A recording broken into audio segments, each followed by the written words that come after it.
पर आप देखिए कह रहा है भारतीय राष्ट्रीय Congress that is INC, Indian national Congress की स्थापना किस वायसराय के, तो आप थोड़ा अगर समझ गए हैं तो वायसराय शब्द जो है तो 1858 के अधिनियम से, तो कोई भी होगा तो 1858 के बाद वाला होगा।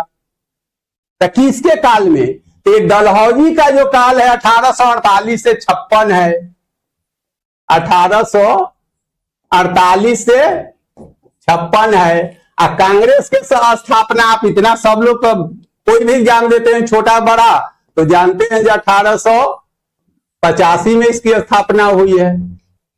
आप जानते हैं अभी जो राजनीति पर है, जो हमारे देश में दो धुरी है, एक जो एनडीए, एक जो है से क्या होता है यूपीए, तो नहीं बोलती है कांग्रेस बोलती है जो स्वतंत्रता आंदोलन सबसे भारत की पुरानी पार्टी 1980 में बीजेपी बना है, तो सब पॉलिटिकल स्टैंड से हम लोग को कोई मतलब नहीं है, न व्यक्तिगत न आप लोग को होना चाहिए। तो ये कहता है तो स्वतंत्रता आंदोलन इसी के नेतृत्व में लड़ा गया था 1885 में।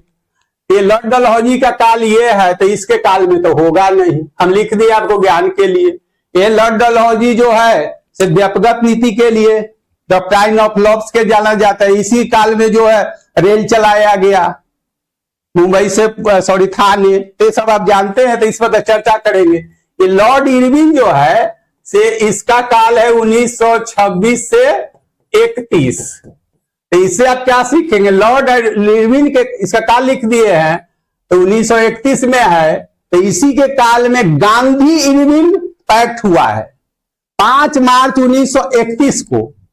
तो ये क्वेश्चन जितना इंपॉर्टेंट है उससे ज्यादा इंपॉर्टेंट है। आप सब लोग बेसिक जो लोग थोड़ा क्या नीचे स्तर तो नहीं कहे, जनरल एग्जाम देते हैं, द कमीशन ओरिएंटेड बहुत चीज इसमें डाला गया, हेडिंगे दिए हैं सभी प्रतियोगी परीक्षाओं के लिए।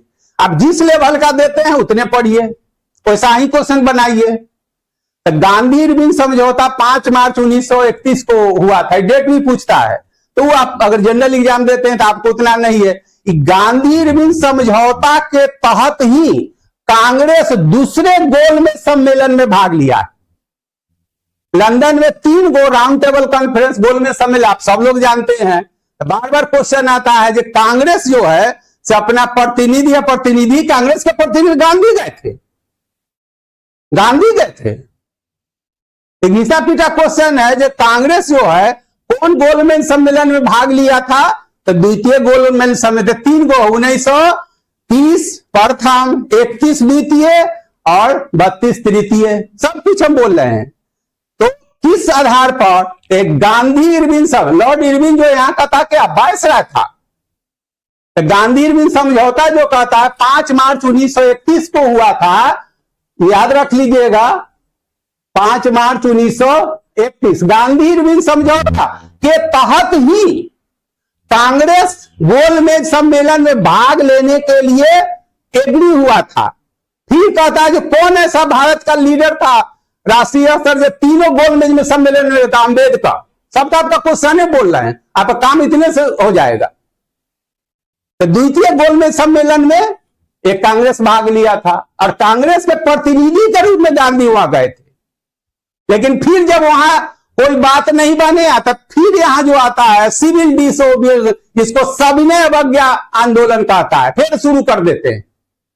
सबने अवज्ञा आंदोलन को विड्रॉ जो रोका गया था गांधी इरविन समझौता के तहत, तो सब आगे हम लोग पढ़ेंगे। हमारी कोशिश है जो कम क्वेश्चन के सहारे आप अधिक से अधिक सीख लीजिए, अगर थोड़ा बहुत पढ़े होंगे तो, नहीं तो सब चैप्टर आएगा। तो इसका काल है तो ये तो होगा नहीं। कांग्रेस का स्थापना 1885 में हुआ है। लॉर्ड रिपन का जो काल है 1880 से 84 है, आप जान लीजिए। लॉर्ड रिपन के काल में 1882 में ही इल्बर्ट मिल हुआ था, थोड़ा बहुत पढ़े होंगे तो। लॉर्ड रिपन को भारत में स्थानीय स्वशासन, लोकल सेल्फ गवर्नमेंट के लिए जाना जाता है, जिसको आज पंचायती राज कहते हैं। सबसे उदार वायसराय के रूप में जाना जाता है लॉर्ड रिपन, समझ गए? तो ये तो होगा नहीं। इसके पहले लॉर्ड रिपन से पहले का नाम सुनेगा लिप्टन का, 1876 से उसका 80 तक काल है। तो इसी में जो है आर्म्स एक्ट आया, दिल्ली दरबार का आयोजन किया गया 1877 में। ये सब इसी तो पढ़ेंगे ही हम, सब आएगा तो अभी क्वेश्चन है, तो ये नहीं होगा, तो ये नहीं, ये सब एक्स्ट्रा बता दिए हैं जो आपको पढ़ना है। बीइंग ए कंपेटिटर, एक प्रतियोगी छात्र होने के नाते, छात्र तो बहुत है, तो जो डिमांड है, अरे चीज अभी इसको तो फिलोसफिकल वर्ड कहते, ज्यादा आप लोगों से मेरी जो है, हम तो कमीशन के टीचर हैं, चाहे जो आप लोग भाप रहे होंगे, तो जो आप लोगों से जो मुलाकात है, चाहे जो आप देते हैं, तो हम कोई परीक्षा में एग्री तैयार कब होते हैं? धीरे धीरे जब ज्ञान बढ़ता है, समझे? किसकी आकांक्षाएं नहीं तो हम ऊंचा से ऊंचा, एवरीवन ट्राई टू रीच, हर कोई चाहता है जो हम ऊंचा से ऊंचा पद में, ऊंचा से ऊंचा पहुंचे, लेकिन जो उसके अनुसार जो हमारी कैपेबिलिटी रहती है या मेहनत रहता है, तो उसके अनुसार हम करते हैं। तो ये पार्टिकुलर किसी एग्जाम के लिए जो आप पढ़ते हैं प्रॉपर पढ़िए, इसमें जहां कहीं ना कहीं सफलता मिल जाएगी। तो ये सब एक साथ लॉर्ड डलहौजी लिख दिए, इरविन लिख दिए, ये सब पढ़ना है जो पढ़ेंगे। तो ये क्वेश्चन का आंसर जो आप होता है लॉर्ड डफरिन होता है।